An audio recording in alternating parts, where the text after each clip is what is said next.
You and I will have a great time. Awesome. So, all right. So tell me about your week since I talked to you. Let's see.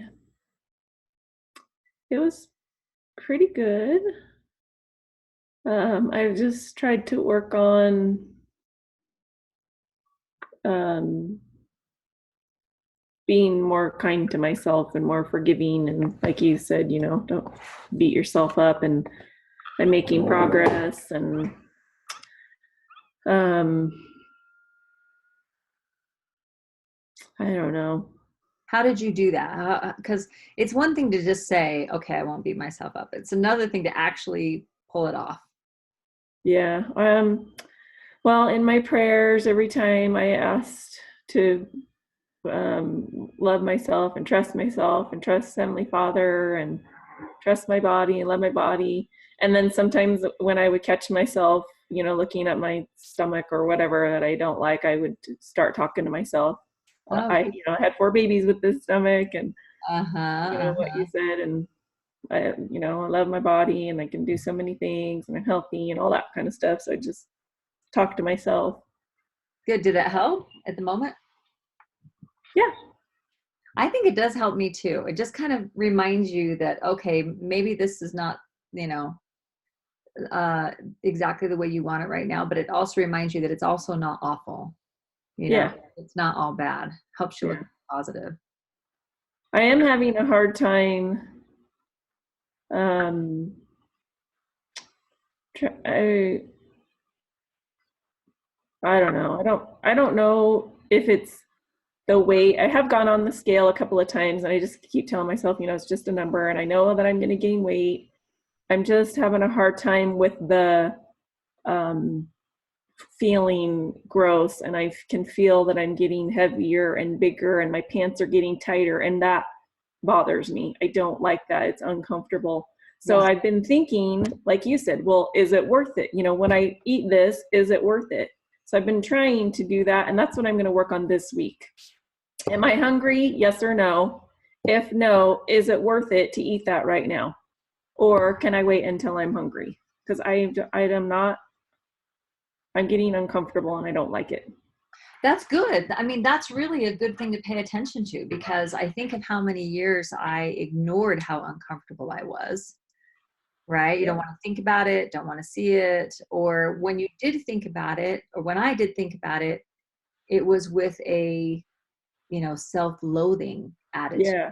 It was like, I'm such a horrible person. I'm never going to get this and blah, blah. And that just led me further down that path. But I think being very mindful and being aware of, okay, you know what, my jeans are kind of cutting into my waist at this point, and this doesn't really feel great. So what can I do Yeah. about that? And what do I want to do about that? And how can I be kind to myself? It includes so much. It includes what clothes you choose to wear that day. I know people who will choose to wear really tight clothes because they don't feel like they deserve anything else until they're thin, right? That's not very nice to yourself. But it's also not nice to yourself to put yourself in a lot of misery physically. Uh, Right. so I think that's great as long as it's awareness and not condemnation, Okay. you know? So I Yeah. think that's really smart. And it's really smart. What has been easier for you this week than last week? Um,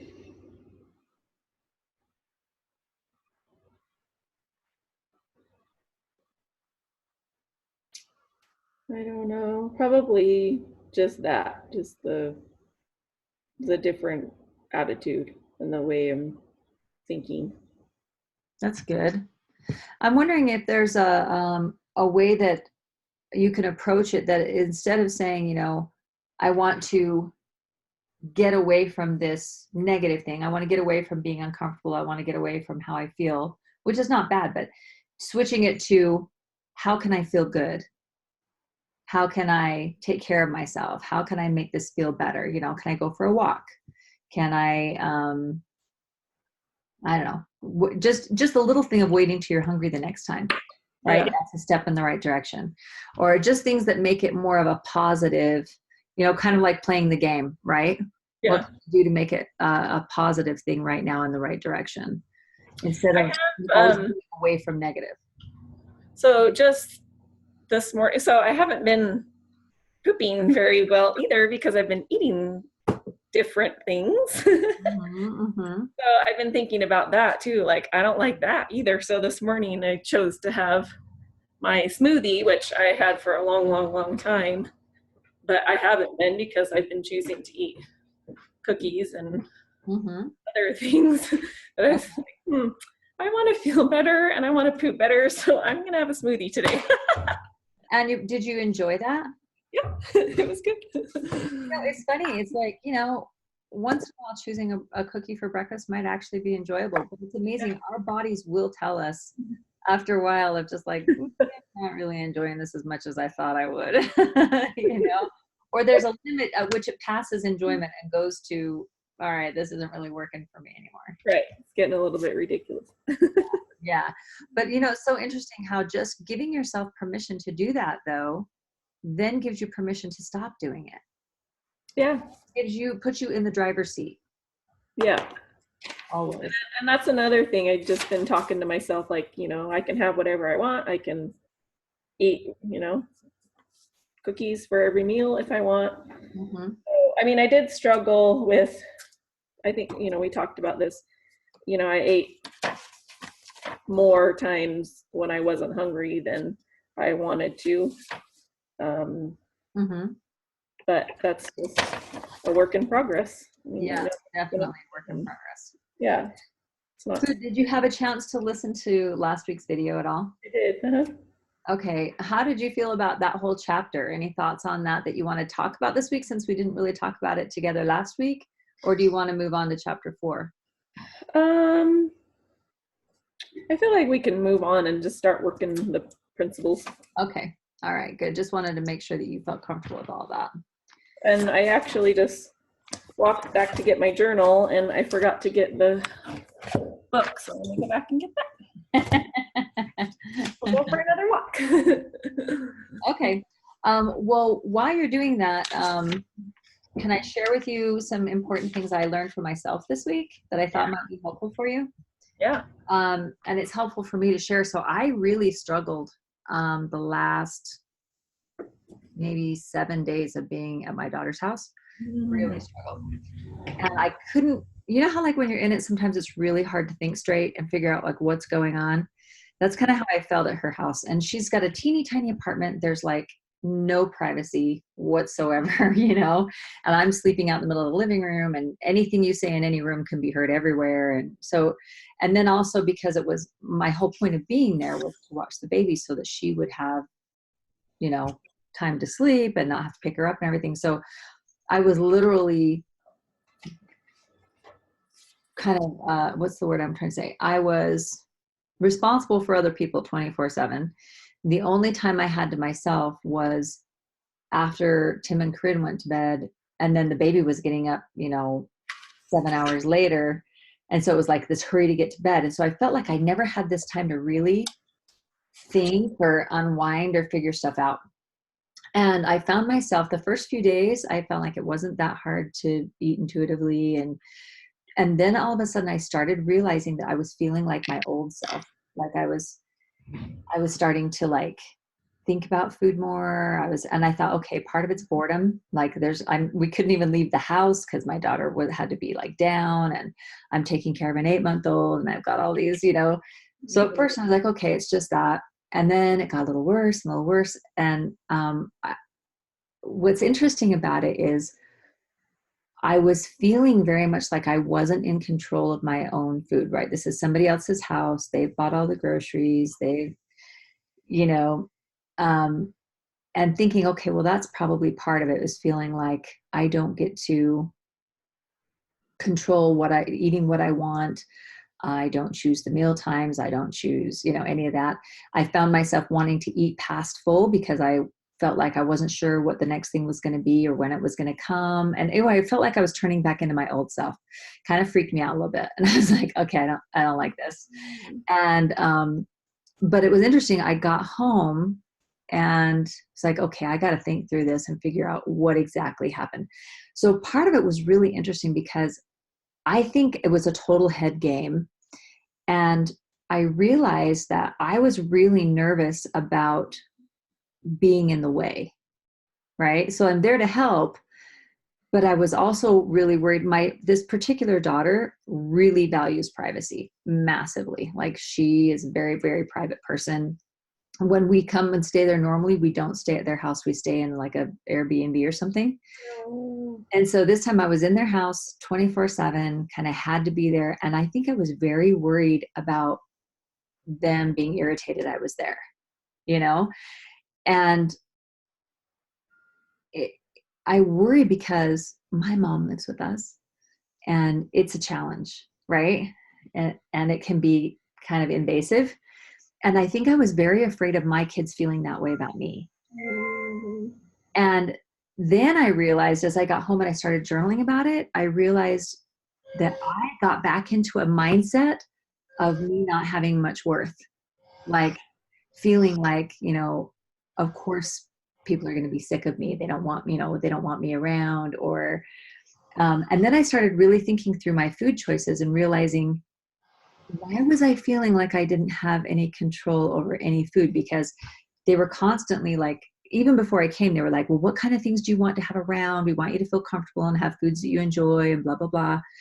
And I could have chosen anything anytime I wanted. I could have just said, I'm hungry, I'm going to go make a sandwich or whatever. They would have not cared at all.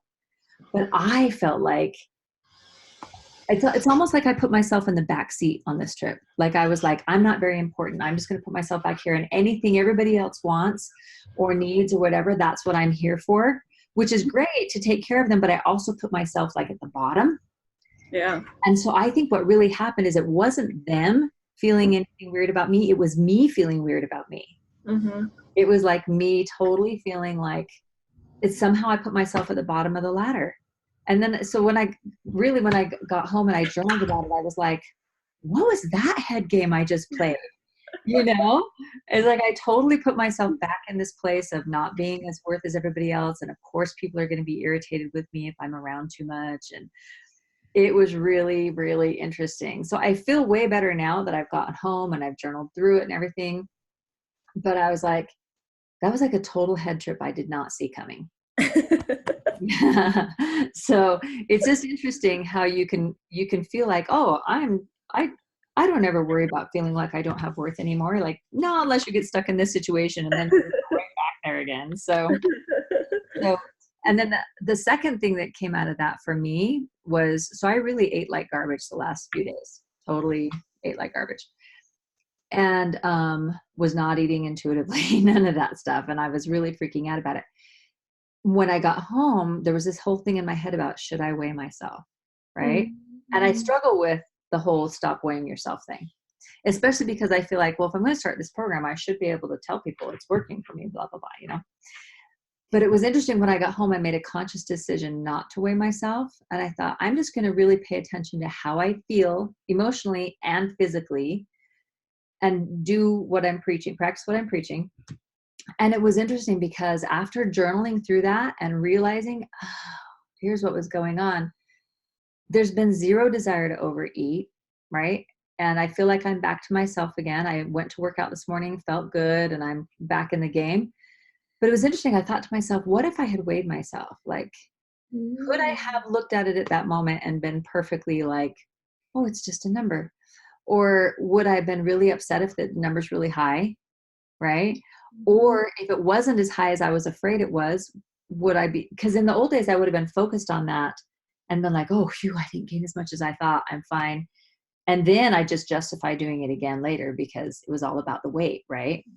And this way, it's kind of cool that I chose not to weigh myself, because I feel like, no, I feel really good and I don't want to eat more than I need to now, but it's because of positive things. It's because of positive feelings and realizing that didn't really help me, and I didn't even enjoy it. But like, I don't know why I have to keep proving that it's not enjoyable, but anyway, really interesting. So Yeah. I'm becoming more and more a fan of not weighing myself, simply because in the old days, I didn't trust myself, that if I didn't weigh myself, I would just eat till I'm a million pounds. But the more I learn to trust myself, the more I'm like, nah, I really won't eat 12 million pounds because it's not even fun to do. Yeah. So when I really pay attention to it, I don't want to eat like that. Yeah.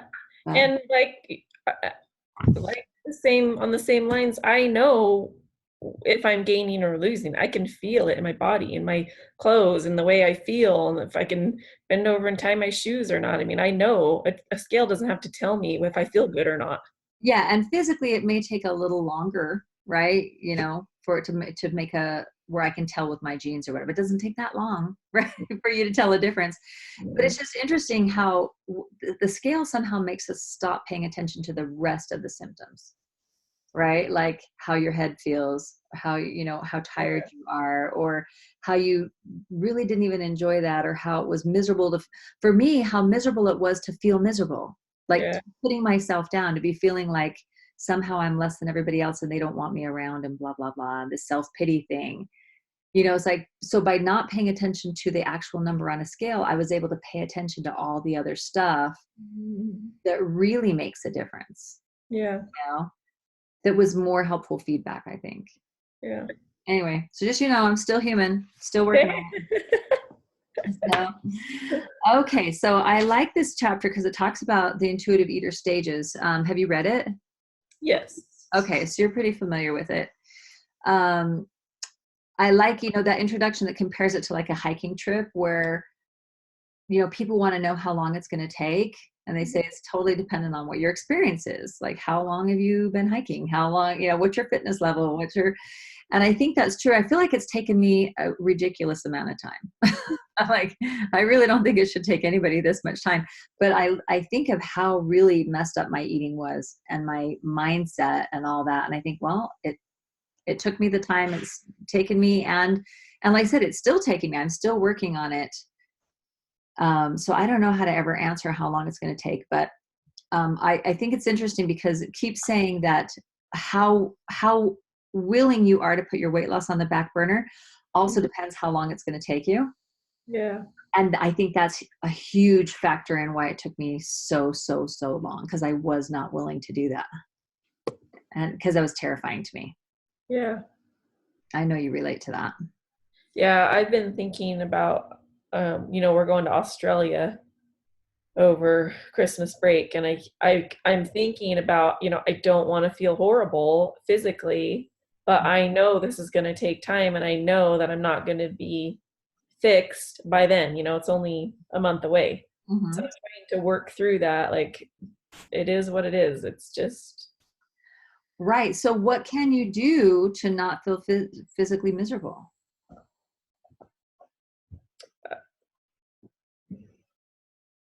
lose weight. That's not happening. So I don't know. Well, but think about it. Okay, so you say you feel physically miserable.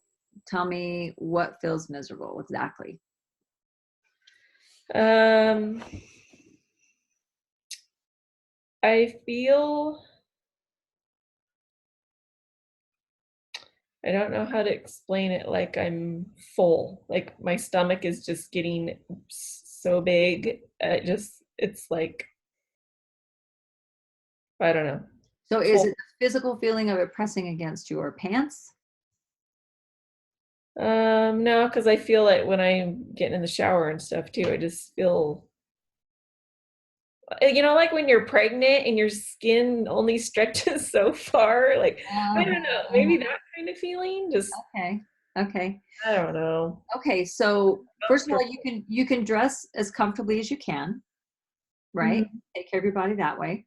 And then how long does it take of of listening to your body, of say you were to have 1 week where you waited till you were hungry to eat and you stopped when you'd had enough, do you think that you would feel physically somewhat better at that point? Yeah, probably. I mean, it doesn't take long to feel better, right? And Right. it also doesn't take long. You think if I chose to go in right now and eat nothing but caramel corn for the next 3 days, I would feel pretty gross. Yeah.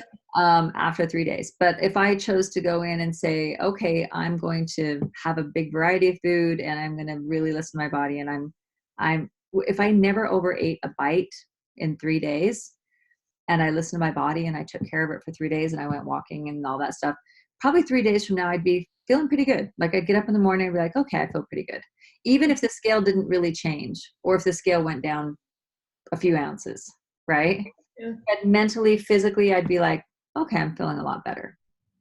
And so if you think about how you would feel a month from now, if, okay, for the next month, I'm going to be as completely dedicated to eating as intuitively as I can for a month, right?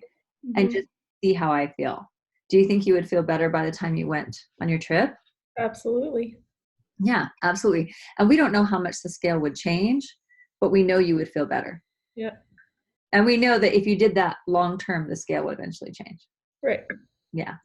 So I think it's just a matter of focusing on, okay, what can I do to feel good today? Physically, mentally, emotionally, spiritually, how can I be happy right now? Okay. One thing that's really interesting to me, I did a lot of studying on like meditation and just kind of a bunch of stuff that there's a lot of stuff out there that talks about how we tend to live in the future or the past, and we don't really live right now.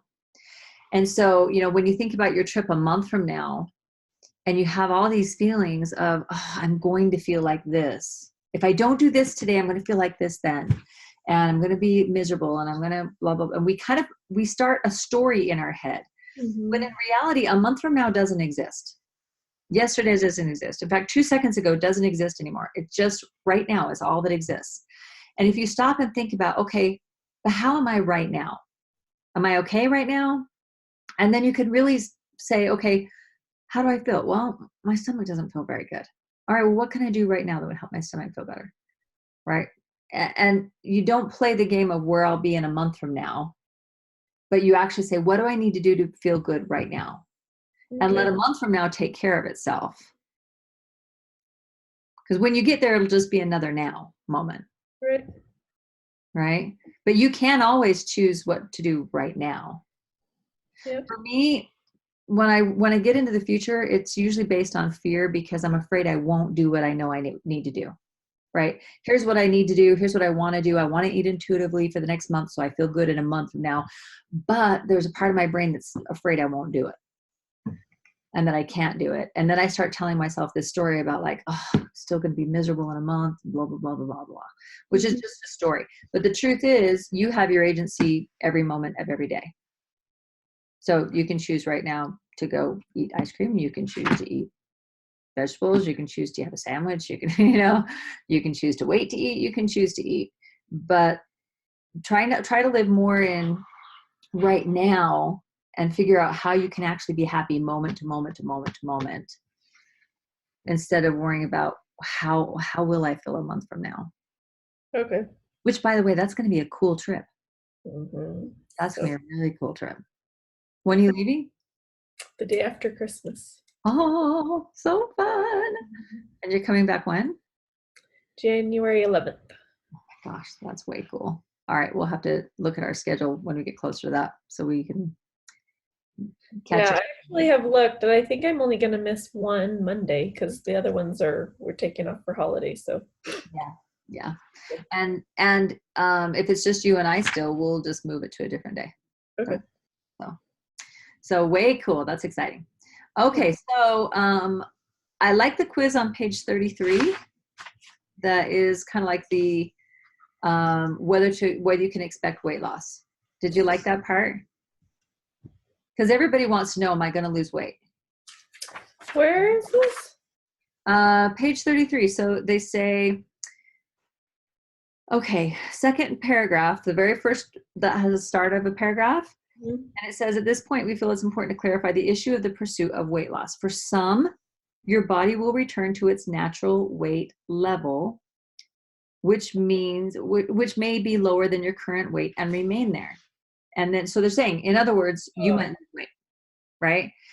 And they're saying, to see if that's going to happen for you, here's some questions you can ask yourself. Have you routinely eaten beyond your comfortable fullness level? Yes. Yes. Okay. Do you routinely overeat when you're getting ready for your next diet? Yes. Absolutely. Do you overeat as a coping mechanism in difficult times or to fill up time when you're bored? Yes.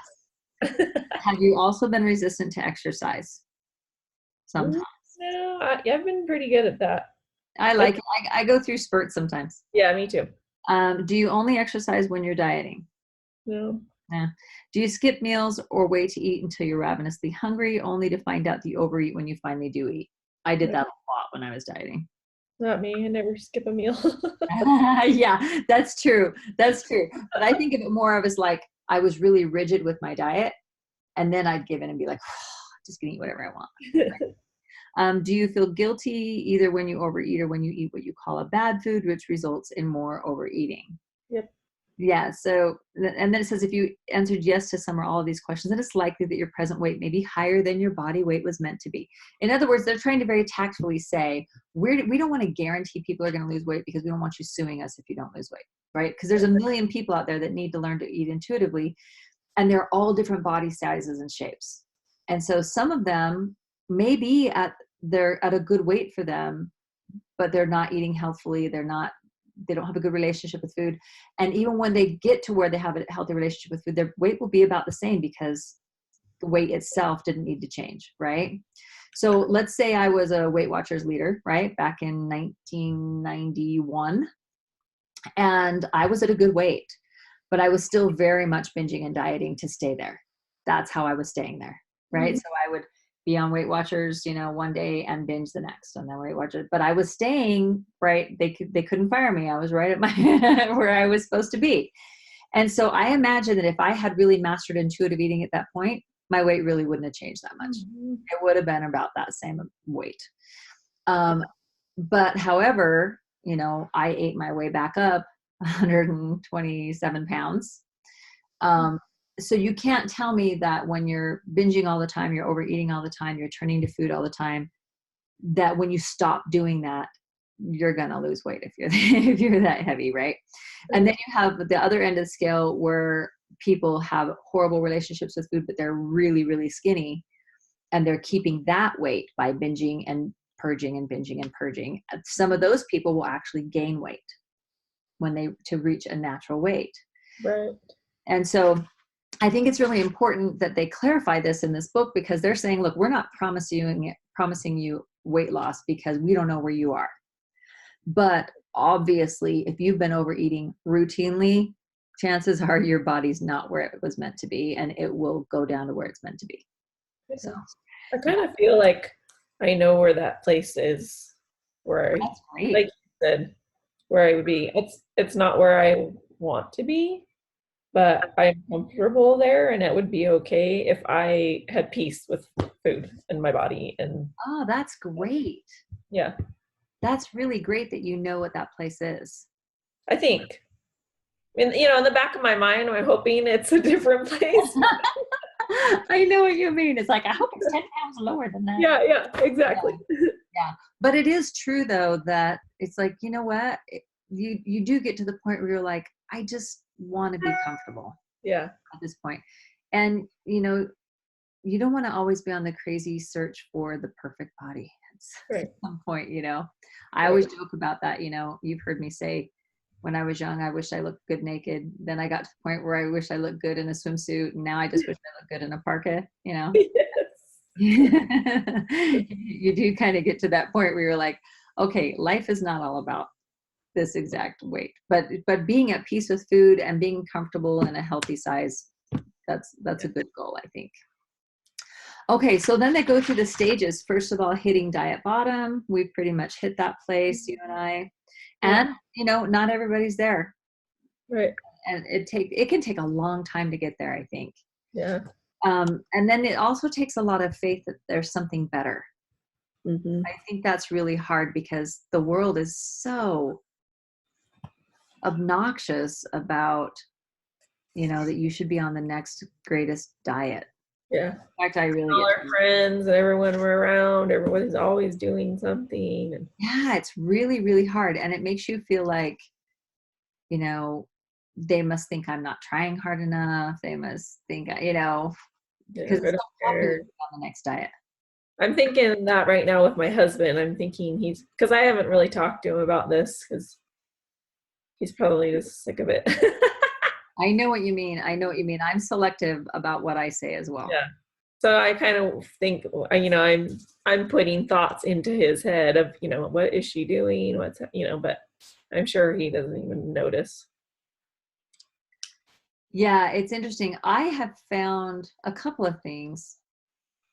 This has been a big part of my marriage. And I found that the less I talk about it, especially if I'm working on it, if I'm actively working on it myself, but the less I talk about it, I think the better he feels.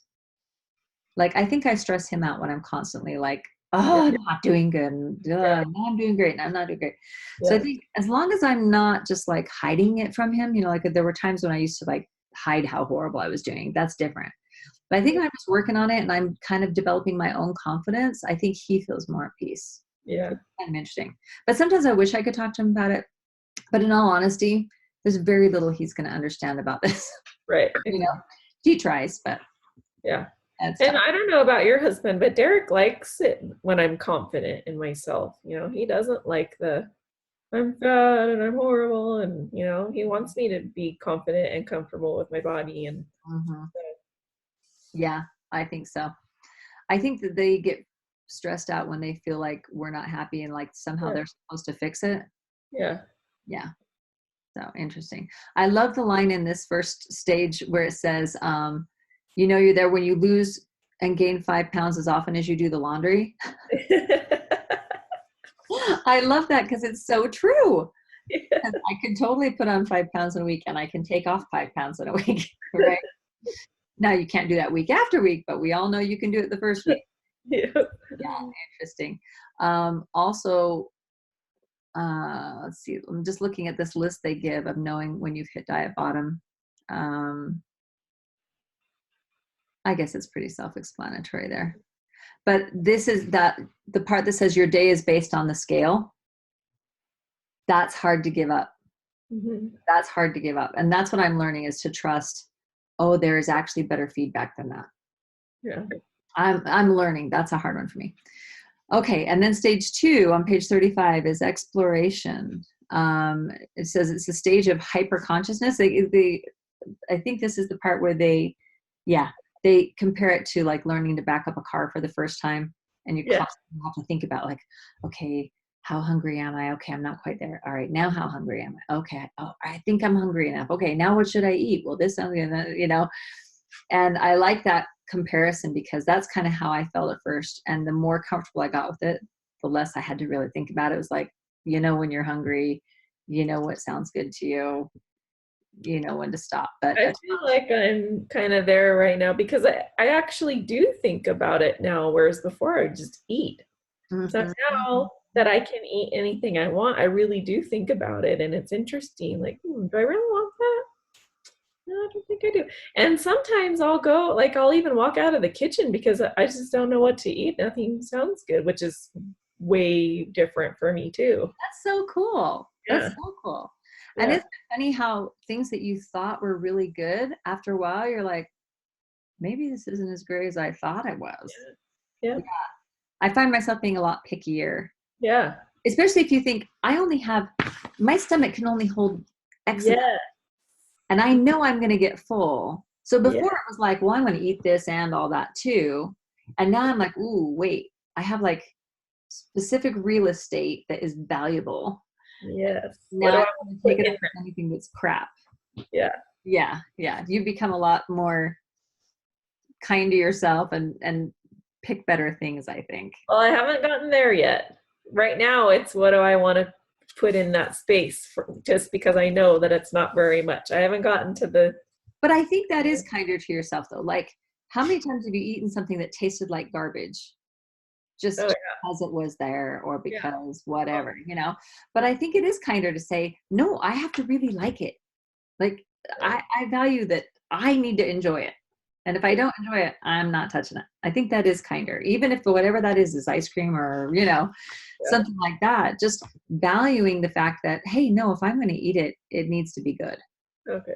Just like if I were feeding, my sister-in-law comes into town, I'm not going to feed her peanut butter and jelly sandwich. Not that there's anything wrong with peanut butter and jelly sandwich, but I'm just saying, I would put some thought into what I gave her. I Right. would make sure it was delicious and it was fresh and it looked beautiful and it would be on a nice plate and I would set the table and I would, and I think, why don't I do that for me? Why don't I make sure that it's something delicious and fresh and the right temperature and right, for me, Yeah. So I think when we start treating ourselves as nicely as we would treat somebody else, we've made progress. Yeah. Right. Hmm. Let's see. So, okay. I highlighted here, you're rebuilding positive food experiences like a strand of pearls.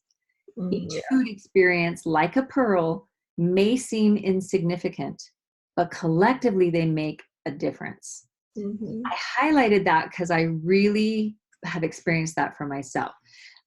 People want to jump right to the part about gentle nutrition, right? So they can hurry and lose weight. But it's like every single time you're choosing to just wait till you're hungry. Every single time you choose to give yourself something delicious, something that you really want. Every time you choose to stop when you've had enough. Every time you choose to listen to your body, all those things, every single one rebuilds your frame or the way you see and think about food. It like rebuilds your relationship with food, If you think of it as a real relationship, let's say that you and your husband, started having a really, really bad marriage, just if you can imagine it. And things went really south and you weren't sure you were going to save it and you had this horrible relationship. So think about that's kind of where we've gotten with food. We have this really sucky relationship with food and we want to change it and we want it to be a positive experience. Well, that isn't happening by just going to counseling once. Right. Right? That's not going to happen because you both read a marriage book together. That would happen by every teeny tiny experience you had together that was positive, that would change the old way of doing it. Right? So if you had gone years without kissing each other goodnight anymore and you didn't go on dates anymore, and every time you walked in a room with each other, you were just snippy with each other and he didn't care about what you need, etc. And then all of a sudden, one day he comes in and says, well, you look really nice today, and walks out the door. You'd be like, okay, I don't totally trust you or like you yet, but that was a positive, right? And then, the next time he puts his shoes away instead of leaving them on the floor. And then maybe you go have a nice date together sometime. Maybe you're able to talk about a really hard topic that you couldn't talk about before and you got through it without fighting. So it's those teeny tiny things that over time you would develop a new healthy relationship with that person, right? It's not some magic, okay, now you like each other. You go on a cruise and now you like each other. And so I think it's the same thing with food. It's not going to be you read the book and now you have this great experience with food. No, you have to have an experience with food, and then another one, and another one, another one, another one, another one, and thousands of them, and eventually you have a different relationship with food. Yeah. Does that make sense? Yep. Totally. Okay, so that's stage 2, exploration. Stage 3, they call it crystallization. That's page 36. And that's when they say, like, you start to feel those first, like, oh my gosh, I actually feel like an intuitive eater for a moment today, and starts becoming more solid. Thoughts about food no longer are obsessive. So you stop thinking about it as much. That was my favorite thing to start experiencing, was like, oh my gosh, I didn't think about food for the last like half a day. That's amazing. You don't have to concentrate quite as hard to follow the steps. Food choices and responses to biological signals are mainly intuitive. And then I like that there's more trust. It says both in your right to choose what you really want to eat and in the fact that your biological signals are dependable. I think at first that just takes some experimenting before you have any trust there. And then says that you'll get adept at separating emotional from physical hunger. Sometimes what I find is I can separate it, but sometimes I might still choose to eat even for the emotional hunger. But at least, like all last week, I was saying, this isn't physical hunger, but I wasn't quite sure what to do about it. And I did it anyway. And they're saying, keep putting weight loss on the back burner at that point. Increase sense of well-being and empowerment, begin to respect your body, You don't blame willpower anymore. So I like stage 3. Stage 3 is a pretty cool stage. Stage 4 on page 37, the intuitive eater awakes, right? So this is saying what starts to get comfortable. It starts to pay off.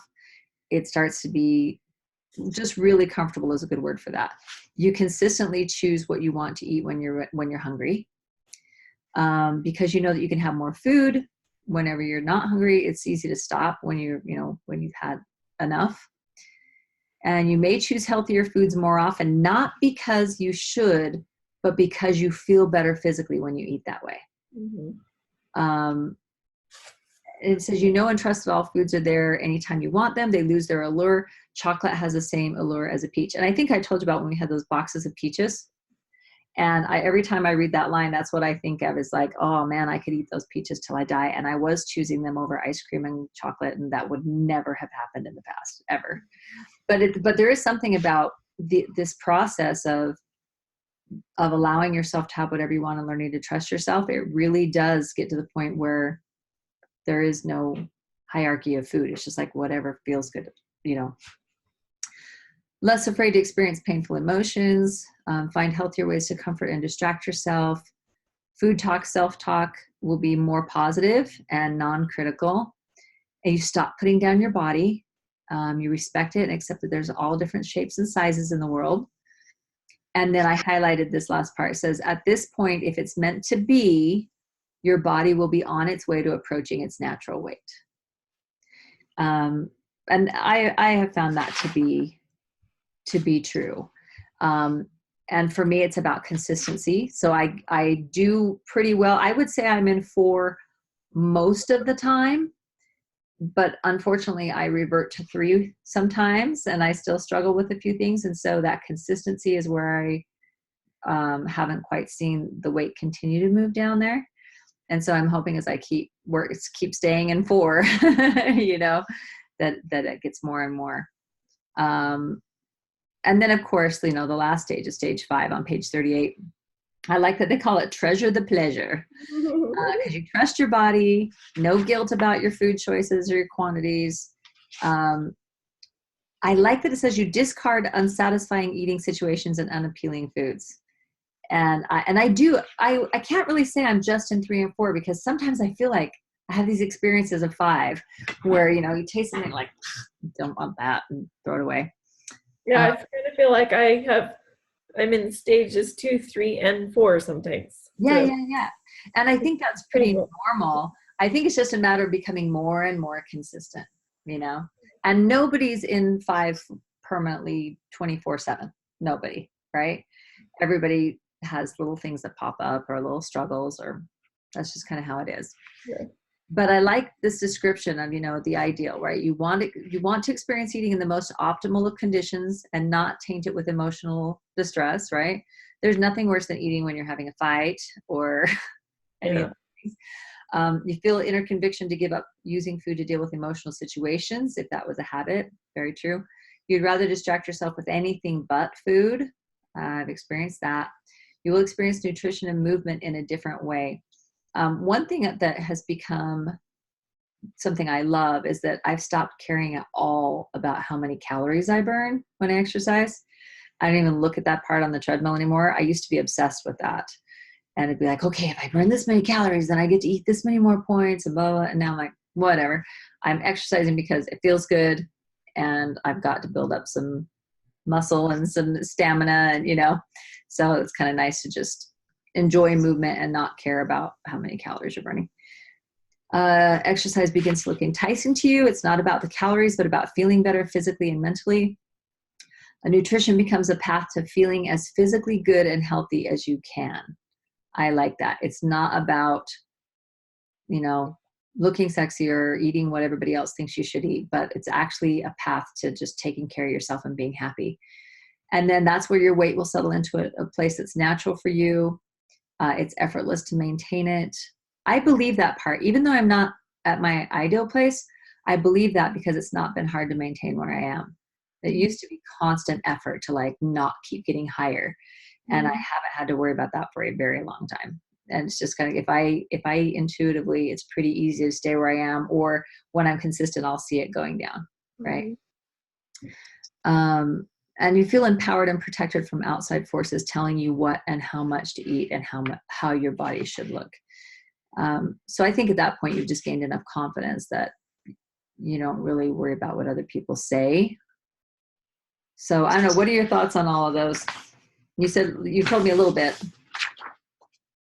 I like it. I can relate to a lot of different places and a lot of different stages. Like in stage 5 the other day, I remember distinctly, I don't remember what happened, but I remember that it was uncomfortable. I can't remember if I was mad or frustrated, whatever it was, but I consciously said, food is not going to make me feel good right now, and I went and did something else. Yeah, so that's huge. I can see all these different stages. And I know that I've been there at different stages. So like you said, it's just the consistency. It's just, I just have to keep practicing and not beat myself up when I don't do something right. But yeah. That is remember, huge. Keep track of those things, because those are the things that you'll keep building on. Yeah. That's huge. Yeah, it's exciting. It is really exciting. I put a little note in here about what each stage has been like for me. And in the first stage, kind of that diet bottom, I thought I hit diet bottom a long time ago, but really only hit it about a year ago, because I was trying to tell myself, well, Weight Watchers really isn't a diet. It's about healthy, moderate eating. It's about this or the other. But I still didn't trust myself to make any decisions that would lead to any, healthy weight loss or anything like that. So yeah, I was dieting for a long, long time after I thought I hit diet bottom. So I really, really wasn't there, because for me, weight loss was everything. It's like, until I hit a certain number, I'm not going to be happy, and my husband's not going to be happy, and people around me are going to keep judging me. And that's really what I focused on all the time. So stage 2, like I said, I hit diet bottom for real about a year ago. And that's when I realized I can't diet anymore. And even if it was just like a moderate diet, and I got to the point where I couldn't stick to it for more than like a week at a time. When I first started, I had the stamina. I was going to do it for, I'd do it for months. I just got to the point where I couldn't do it for more than a week. Yeah, I got to a point where I couldn't even do it at all. Yeah. Yeah. It's like the time period that you can stand it gets shorter and shorter, shorter and shorter. Yeah. And I really, really wanted to trust myself and my body. And I just kept feeling like, I know that's what God wants for me. I know it's possible. So I just got to bite the bullet and say, I'm not doing that anymore. But it was really scary. It's scary to give up dieting. And it's scary to tell the people that you love that you're giving up dieting when you're still overweight and they're looking at you like, well, I was a stupid choice. You know what I mean? But I knew it's what I had to do for me. And I haven't regretted it. But so stage 3, I felt like I was in stage 3 for a long time. Sometimes, like I said, I will slip back into stage 3. Learning to trust myself, not only around food, but emotionally as well, to be able to handle the emotional garbage. I wasn't really consistent with the intuitive eating. Remember the analogy I've told you about having like food is kind of like the log that we grab onto. And I said, once in a while, I'll find myself still grabbing onto the log. I think that's what I did last week. Like I grabbed it again. And I'm like, oh, garbage, let go of this stupid log. Anyway, but as I started developing more faith in myself and in God and his way of eating, I was like, this is it. I gotta go this direction. Stage 4, that's why I said it was easy not to gain weight. Began feeling a lot more confident, listening to my body more, especially as I saw that I could do that and not gain any weight. But was, have still been wondering, okay, when am I going to keep losing the weight? And so stage 5, sometimes I experience stage 5 right now. And the greatest part is that I love, when I'm living this way, I love eating and I love all my eating experiences. I enjoy it instead of it being this big burden in my life. And, you feel like ultra confident. You feel like you can do it anywhere, under any circumstances. You stop fretting about what life's going to bring you that day and how are you going to possibly do it in that situation or this situation. It's hard when, like last week, to see that I stumbled, to be like, crap. I went into that pretty confident that I could eat intuitively the whole time I was gone. I wasn't really worried about it. But I didn't really see myself. I didn't really predict the mental garbage I was going to start saying to myself, right? New situation. I've never been in that situation before, and didn't really see it coming. And so at this point, I just kind of have to say, well, I guess I'm still human and I learned something valuable from it. So now I have to remind myself, okay, my worth is still what it is, regardless of, if I'm staying with people or if they get irritated with me or they get tired of me, or, it was just a whole nother new lesson for me in a situation I didn't expect to see coming. But now I'm like, okay, well, when it happens again someday, I'm sure I'll have more grandkids and more times when people are going to need me. And I'll have this little tool in my belt now to say, okay, remember that time you went to Chicago and you really struggled with feeling like your worth was as much as everybody else's? Okay, how are we going to handle it this time? Yeah. So now I can just kind of choose to either gripe and complain to myself that, that I didn't do what I wanted to do, or I can be like, oh, good, I learned a really cool lesson and hopefully it'll be easier next time, and move on. Yeah. So, can you imagine being at stage 5? Is that something you can play with in your head? Yeah. Good. I mean, and the cool thing is you're having 5 experiences. Yeah. It's so neat. I love that. And really all 5 means is they're more and more consistent. Yeah. The great experiences you have get more and more consistent. And it might be a fun question to ask yourself, how would your day change if you were suddenly at a stage 5 today? If right now you could change your mental, place, your experiences, you could speed up the process or something and be at a stage 5 today where you were completely confident that you could go this entire day, no problem, being an intuitive eater, how would it change your day? Or would it? I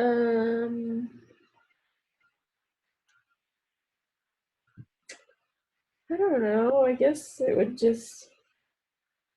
feel more confident, more peaceful. I wouldn't, be worrying about anything. Like you said, I could handle any situation.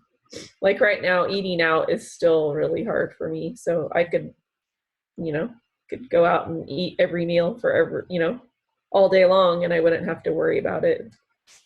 That would be nice to feel that and trust myself. You just have more confidence. That's cool.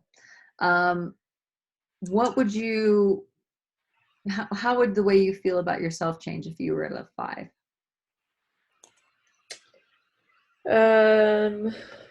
I would, well, like I said, I'd be more confident. I would trust myself. I would be happy. I would be, I don't know, just be in a different place. This morning, I don't know if this has anything to do with it, but I felt like I'm happy today. It's going to be a good day. Like, I don't know why, but I think I'd feel that, like, it's a good day. And that's awesome. I'm going to be happy today. That's awesome, because that's actually the whole goal.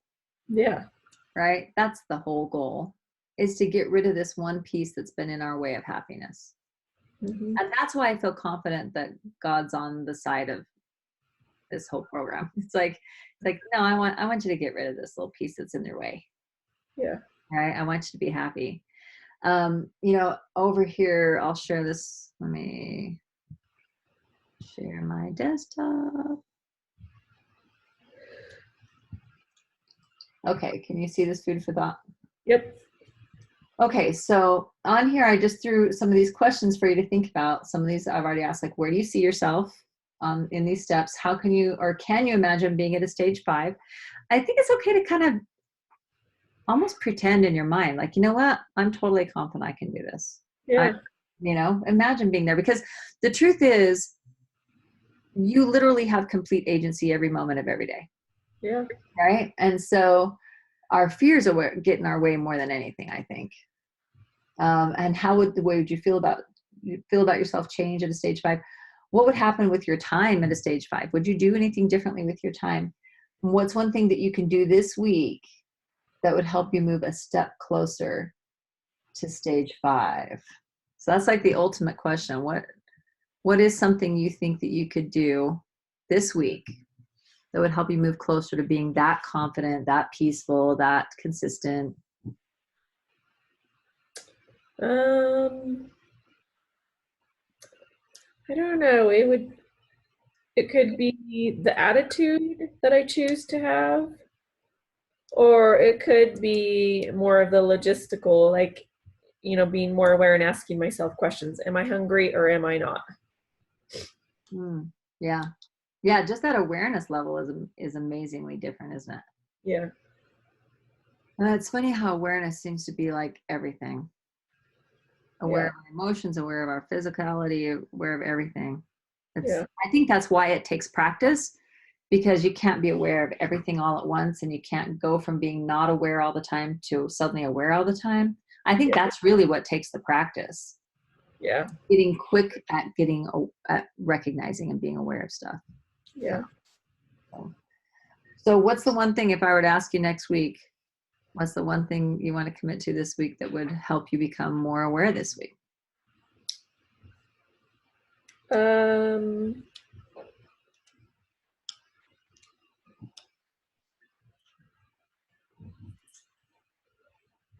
don't know. I mean, just asking myself more questions, but how do I remember to do that?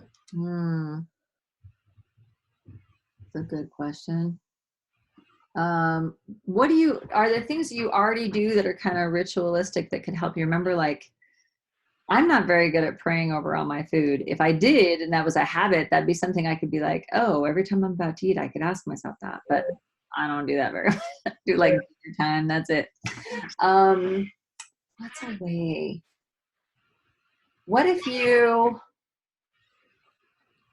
What's a way that we could just become, and it doesn't have to be right at eating time. It could be just even aware that you're not hungry, or aware that you're sad, or aware that you'd feel better if you went on a walk, or so getting yourself to check in with yourself.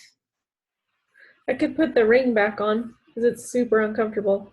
I couldn't even wear it all day the other day. When I put it on, I was like, I can't do this. That's funny.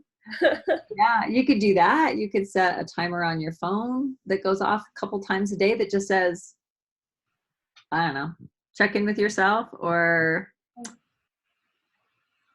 yeah, we should think about, like, what are some ways that we can just become more aware? I'm going to try the ring today. I find that I have so many alarms and timers for everything that I probably would just ignore it. Just press stop and move on. Yeah, you kind of have to figure out what's going to work for you at the moment, and then that thing stops working and you have to try something else. Yeah. And you just keep doing it until it becomes a habit. Yeah. Even if it's just, okay, I'm going to become aware every time I'm about to sit down and eat, I'm just going to give myself a number of how hungry I was at the moment. Or, something like that. Yeah. Okay, so I love this quote at the bottom of the food for thought this week. It says, spiritual communication can be enhanced by good health practices. Do you remember this talk he gave by Elder Scott? No. Oh, it's so good. If you look up this quote, you'll find the conference talk he gave. Okay. It was an amazing conference talk, but he's talking about how to have better spiritual communication. And right in the middle, he talks about how it's tied to our physical health. It's so good. But I put this quote in here. He says, spiritual communication can be enhanced by good health practices. Exercise, reasonable amounts of sleep, and good eating habits increase our capacity to receive and understand revelation. Isn't that so interesting? Yeah. And it says, we will live for our appointed lifespan.